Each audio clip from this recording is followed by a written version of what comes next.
आपकी बात में आज हम बात करने वाले हैं एक ऐसी खास खबर की। भाजपा के कोलारस विधायक ने इस्तीफा दिया है, समद पद प्रतिष्ठा से इस्तीफा दिया है। अगर हम योग कहें कि कर्ज कमीशन और घुटन के बीच में जिस तरह से मध्य प्रदेश की सियासत में भगदड़ मची हुई है, खासकर जिस तरह से कुछ नेता भाजपा छोड़ के जा रहे हैं, इससे पूर्व भी एक जिला पंचायत अध्यक्ष जो भाजपा के थे और एक पूर्व जिला पंचायत अध्यक्ष जिनकी पत्नी थी, वह भी भाजपा छोड़ के जा चुके हैं। अब ऐसे में एक मुखर भाजपा विधायक का समद पद प्रतिष्ठा से इस्तीफा दे देना किस सियासत के संकेत है, यह तो आने वाला समय ही तय करेगा। ये बात अलग है कि कभी विधायक उपचुनाव में विधायक बने कांग्रेस के टिकट पर वीरेंद्र रघुवंशी भाजपा में गए और वहां भी वह विधायक बने।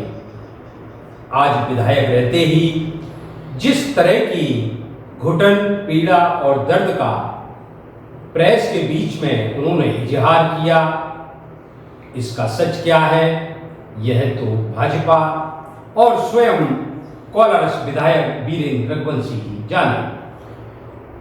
इस मौके पर जब हमने उनसे बात की तो उन्होंने हमारे साथ चर्चा के दौरान क्या कहा, आइए हम आपको दिखाते हैं।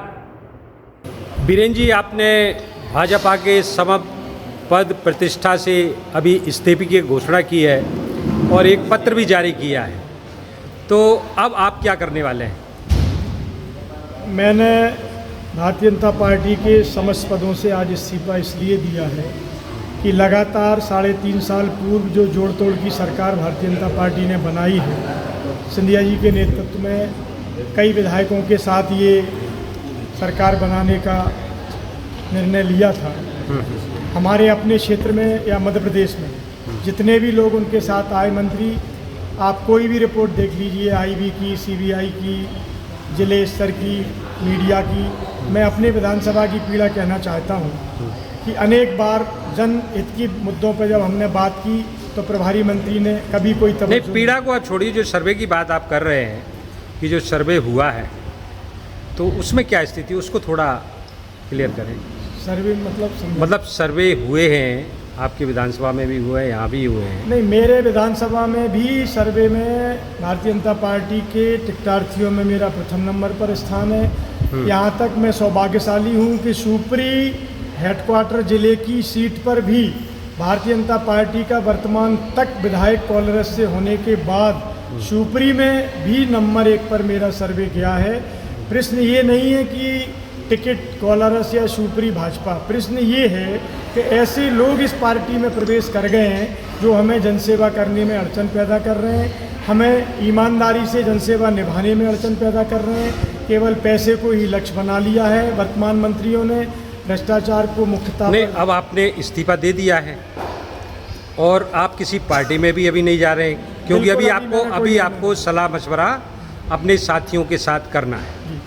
बाय द वे, आप किसी पार्टी में नहीं गए, तब फिर समाज सेवा का मार्ग क्या होगा? मेरा समाज सेवा का मार्ग मेरे लिए तैयार है।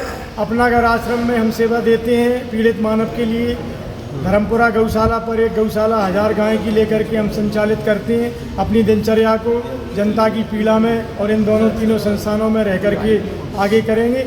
आप सब जनता जनार्दन जिले की अगर कहेगी कि शक्ति की भी आवश्यकता होती है जनसेवा में, तो वो रास्ते बंद नहीं है, वो रास्ते भी खुले हैं, लेकिन सामूहिक निर्णय हम लेंगे, व्यक्तिगत निर्णय मैं स्वयं नहीं लूँगा। अच्छा, घुटन और आपने प्रताड़ना की बात कही है। अभी चूंकि अब चुनाव नज़दीक आ गए हैं तो प्रताड़ना की बात जैसे कि आपने बताई कि जो मंत्री हैं, आप ही के पार्टी के मंत्री हैं, आप ही के पार्टी के जो नेता हैं, वो उनके किसी न किसी कार्य से आपकी प्रताड़ना हुई, तो ऐसी क्या प्रताड़ना हो गई कि आपको अब इस्तीफा ही देना पड़ा? मैं बाइट में इतनी लंबी चर्चा नहीं करना चाहूँगा, एकमात्र उदाहरण देना चाहूँगा। कि मेडिकल कॉलेज में एक पेशेंट को जब मैं देखने गया और वहाँ मेरे ड्राइवर से एक स्टाफ का थोड़ा विवाद हुआ, तो मेरे ही पार्टी के मेरे ही प्रभारी मंत्री महेंद्र सिंह सिसोदिया जी ने प्रणपण से पूरी ताकत झोंककर मुझ पर व्यक्तिगत FIR कराने की पूरी कोशिश की, जिसमें मेरे मुख्यमंत्री उस समय तक माननीय शिवराज सिंह जी चौहान ने हस्तक्षेप करके मुझ पर FIR होने से रोका। इससे बड़ी प्रताड़ना क्या हो सकती है कि जिस परिवार में हम भारतीय जनता पार्टी परिवार में भारतीय जनता पार्टी के विधायक हैं, उस विधायक पर हमारा ही भारतीय जनता पार्टी का प्रभारी मंत्री FIR फर्जी कराने पर उतारू हो जाए, इससे बड़ी प्रताड़ना क्या होगी। अच्छा, एक खबर ये भी है कि आपके संपर्क में कुछ कांग्रेसी हैं या आपका भी संपर्क कहीं मेरा बड़े स्तर पर कांग्रेसियों से हुआ है? से संपर्क है और ना किसी लोभ लालच में मैं निर्णय लेता हूँ। मैंने पूर्व में भी मध्य प्रदेश में, शायद ये रिकॉर्ड होगा, आप लोग चेक करिए गूगल के माध्यम से कहीं, 2013 में मेरे साथ जब विश्वासघात हुआ, 2008 में चुनाव में हुआ, तो मैंने नाराज होकर के कांग्रेस छोड़ी थी कि जिस पार्टी जिस लीडर के लिए हम काम कर रहे हैं वो ही प्री प्लान बद्ध तरीके से चुनाव हराने का काम करे, तो ऐसी पार्टी में रहना मुझे उचित नहीं है। इस कारण से मैंने उस समय पार्टी छोड़ी। अच्छा बीरेन जी, एक चीज़ और मानी जाती है कि जैसे पहले आप कांग्रेस में भी थे, बीजेपी में भी रहे, विधायक रहे, आपकी जो वाक्पटुता है और स्पष्ट बाध्यता है कि आप कहीं भी चौराहे पर ये भूल जाते हैं कि आप किस पार्टी के विधायक या कार्यकर्ता हैं और किसी भी इशू को लेके आप लड़ पड़ते हैं। देखिए, जनसेवा में अगर अनुचित और अन्याय कहीं हो रहा है तो मुझे पहली प्राथमिकता जनता की सेवा है, दूसरी प्राथमिकता पार्टी की मर्यादा है। अच्छा, पहली प्राथमिकता अगर पार्टी की मर्यादा थी, वही घुटन में 3.5 साल से महसूस कर रहा था कि बार बार पीड़ित होने के बाद भी अपने मंत्री, अपने आए हुए नए भाजपाइयों के प्रति मैं कुछ कह नहीं पा रहा था, वो घुटन ही थी। तो मैं इस चीज़ को हमेशा दूसरे नंबर पर रखूँगा कि पहले नंबर पर जनसेवा, दूसरे नंबर पर पार्टी की मर्यादा भी रखेंगे हम, लेकिन पार्टी की मर्यादा रखते हुए जनसेवा ही न कर पाएँ, ये वीरेंद्र रघुवंशी से नहीं होगा। अच्छा बीरेन जी, आपने इंटरव्यू दिया, आपको बहुत बहुत शुभकामनाएं कि आप पुनः चाहे स्वयं या किसी दल से भाग्य आजमाएं जनसेवा के लिए। Thank you. बहुत बहुत निश्चित ही वीरेंद्र रघुवंशी एक मुखर नेता के रूप में जाने जाते हैं और उनका वाद विवादों से, खासकर मुद्दों को लेकर जो वाद विवाद रहते हैं, उनका चोली दामन का साथ रहा है।